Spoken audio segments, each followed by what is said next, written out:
Donc, on est rendu à la partie des tiges, des push-rods, de la longueur des push-rods. Donc, on a tout simplement qu'à suivre ce qu'ils inscrivent. Donc, les rods arrivent déjà préassemblés. Donc, les longueurs sont bonnes, j'ai vérifié. Et puis, il nous reste simplement qu'à passer un petit coup de rimeur pour ceux qui en ont besoin. Comme moi, les miennes en avaient un petit peu de besoin. Donc, il a fallu que je passe un petit coup, le petit coup de rimeur, le petit rimeur dans les rods pour agrandir un petit peu le trou. Mais ça, il faut y aller délicatement pour ne pas trop enlever. Sinon, on serait obligé de changer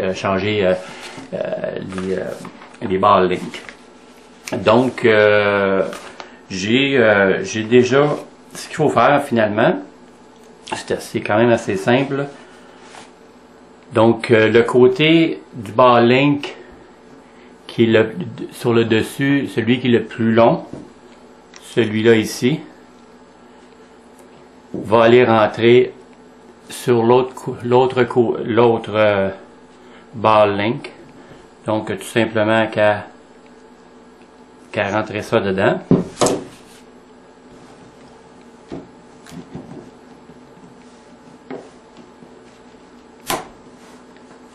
Donc, ça rentre assez bien, assez serré.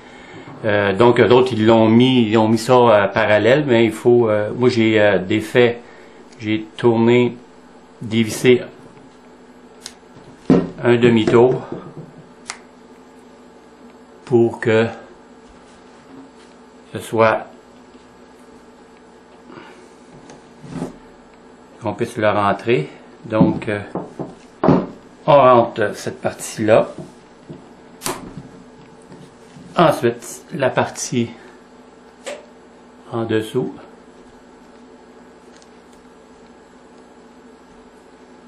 Et voilà. Ensuite, on y va avec la grande rod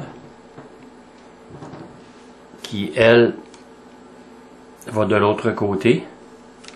Donc, toujours regarder pour le côté qui est le plus ouvert de la ball link, qui va du côté de la boule. Faire attention avec ça.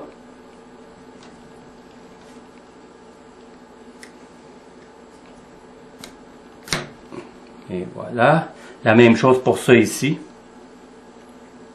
Il faut, moi j'ai dévissé un tour, mais ça va être à voir sur le terrain. L'ajustement. Mais finalement sur l'ajustement des courbes qu'on va voir ici. Et avec le pitch gauge et puis tout, mais par la suite on va pouvoir finaliser sur le terrain. Donc l'autre partie va sur le ball link de la swash plate. Et voilà.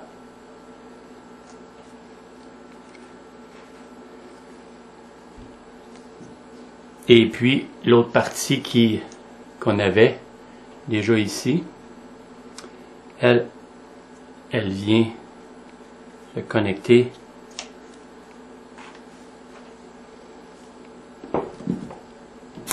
et voilà. Donc notre tête est assemblée avec les ball links. Il faut que ça puisse bouger quand même assez facilement. C'est important. Sinon, si il y a de la restriction, les cerveaux vont travailler plus fort et pourront s'user plus rapidement. Donc, au montage, à la fin, je vais mettre un petit peu d'huile, un peu sur la swash plate, sur le métal à métal. Et puis aussi, mais avec le rodage, les pièces prennent leur place et leur expansion. Donc, la tête est complète en tant que telle. Et aussi, il ne faut pas oublier de resserrer les petites vis qu'on avait fait au début, qu'on avait installé au début, pour le dessus de la tête, ces petites vis-là, là, il y en a une de chaque côté. Et puis de les vérifier pour être sûr qu'ils sont bien serrés, sans trop, comme je disais dans l'étape, sans trop serrer pour ne pas stripper, finalement, défaire le métal.